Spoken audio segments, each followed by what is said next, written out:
Number one, yo albari malemu Ushenu Bai Sankare. Yo alhamdulillah nga bankiol moyle nga video liye. Yo bari ntela diamote jamfala bake bi. Katu mbe kuro kono menga lonko ayab jawba sora jawba mbolo kono. Bari ndela hakkilo to minimum political long wolle ko si social media pour ko kuma kalantangol fo yalo kuma kalantang fo ndul tabbe tawala le sign. You understand? Because nyim porno be atata nata ndela nya yamaro be men kam olum unda nyang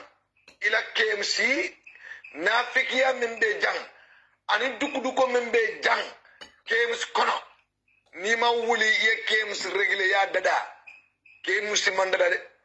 nafikiya le beje because menga lonko KMC fam kono min dende kabrin MPP lota ndende man general meeting soto men man general meeting soto KMC kono jang menga lonko ka fo KMC be le fundira ni mitno anyongo mantra keri nene maki wato wati departement ni muta fadi jana bidu ni mel lefta molo nya nyini la dron il lefta ka kutum kan nati il lefta ka hasidia nati yetaje katanyo kajaf kan je katanyo telin kan je katanyo wanyal kan je nanta ko stop MPP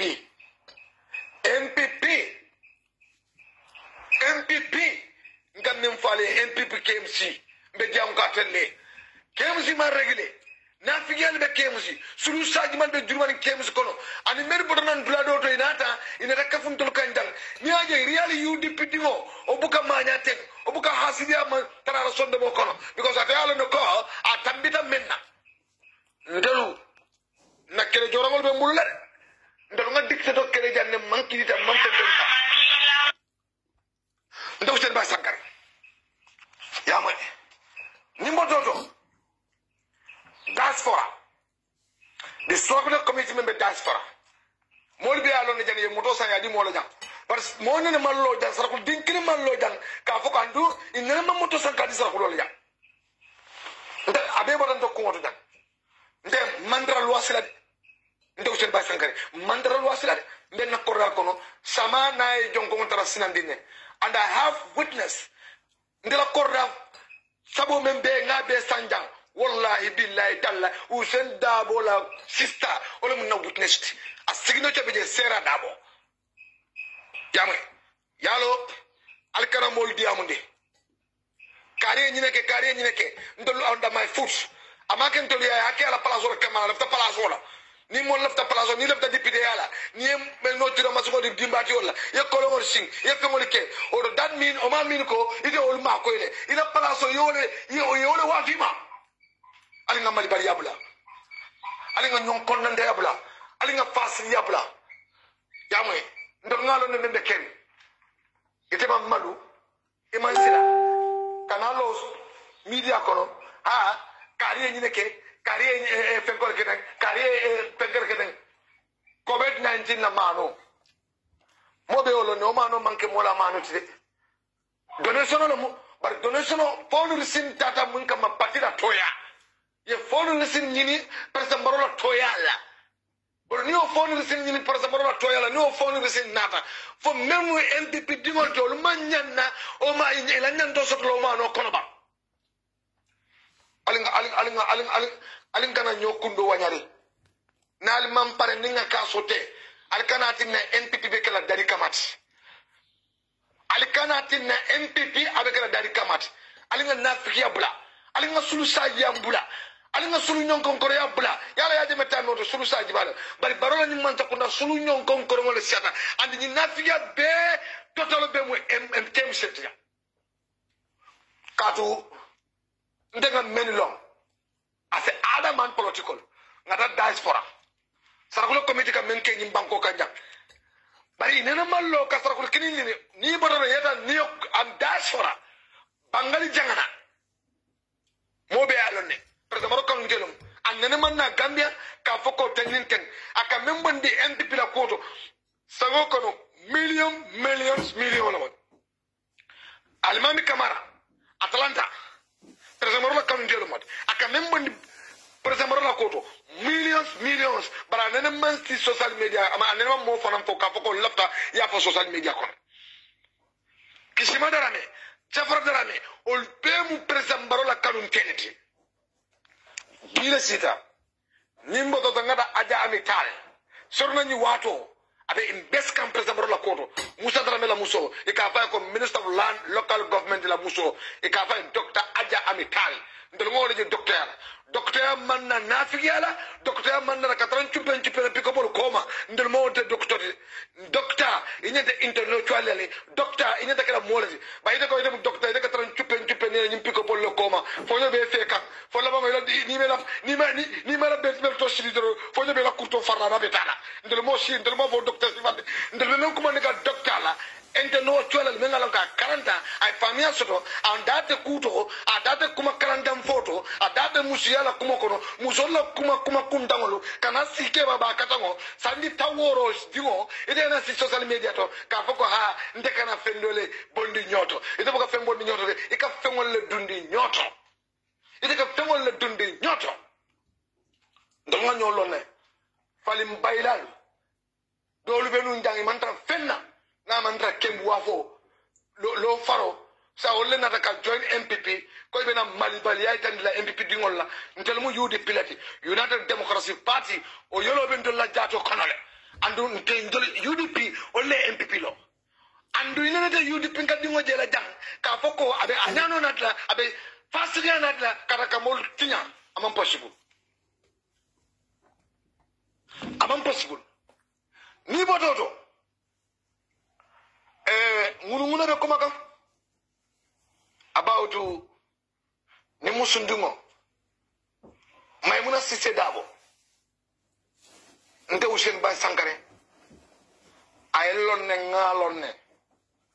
Maimuna Sise Dabo politiko amanke ka foko fengode aya susule Maimuna Sise Dabo manke political bomusati Maimuna Sise Dabo kabriabe underage abe political kona Maimuna Sise Dabo e menkata Gambia la filmo kona asembo watale lundo ngakutun kanna do mo yakana fontel ko ha ali menke UDP ali o kejeli from bar sabe MPP la kono janni MPP bena UDP la sotota ni aje be siso kon na president maro noma UDP lo lota ni UDP man lo president maro to nalaw because time men ndal president maro bonde maji mu real estate ka foka ina danku Gambia dingol la otumo ite bo mo re fasa kan otumo ite mo re fasa kan dila ko rateta ite be ko rokutoto ite de Kenya lo na jele bari ni ko be kala ko radioti wala ka ko re ko bello so kabru wa do na do ko lo ala ya pe sai na ko rani na pendule ite America diam dindi wolle la Maimuna Sise Dabo jatolo mati politiko ya lonne anda ya susule moda la politiko londo sunyano la bulu moda la politiko londo tano la bulu Katu ndena ido ko 2000 kebri 1997 barnden Maimuna Sise Dabo Maimuna Sise Dabo ndena nyolon 2006 election e kamen kuma alliance UDP and NRP and GDP Henry Gomes la party nga alliance menke 2006 nden ni Maimuna Sise Dabo e nyolon holoto nabe be moto kiri o wato atele marta fiolon la UDP la fiolo atele marta bela mwenga lonka ay moto menta full delegate de UDP United Democracy Party ni moto membota Gambia ni moto membota Kombo kono moto tandani alinsay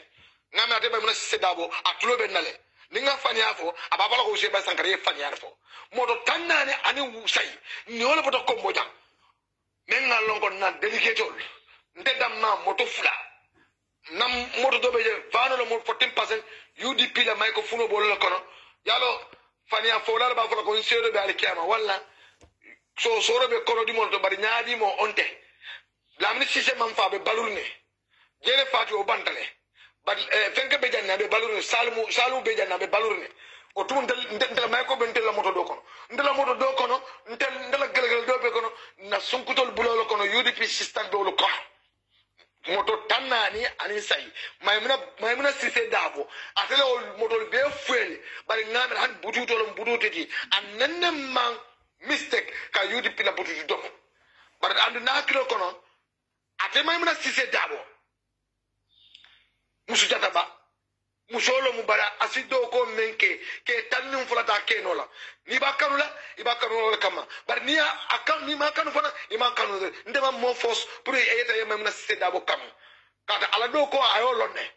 ala protiko ayo lonne ala protiko ko ayo lonne gambia ka ketenale and gambia dingol laftala le because na diamuta fokutum kanone hasdo odam manne man la fala diam kango moyla bari memno sise diamuta abeduna molla sondo mo kolole abeduna meli yalo koy hakkilo soto ye mina lo soto ila ta gambia la nyato tala and memno sise dabo na diamuta o babula la normal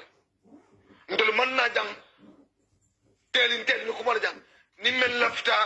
nyama ya kela ibeta kela dula do to bari ndol la politiko moda nyama ya la keno la jang ndol nga nyolon kunda konto nyin ngartiji andu MPP sain mbetere to lokono ndebe men fola ni nafige membe kekan ay stop undanya italam kemusla region chamanoti campaign manager lami cham aliye mitno commandi ali ni mol commandé ye nafiki abla ke kendo fongo ke mukal lifo fongo ite manya nabla la musol noma ite manya nabla ndem ngalo ne because ika ndek ko makome ka foka bay sangar namu jek society la ambassador bari o musune ta fono la ko hande ngala sipagne andu musune ta fono la ko ka foko bi bay sankare bi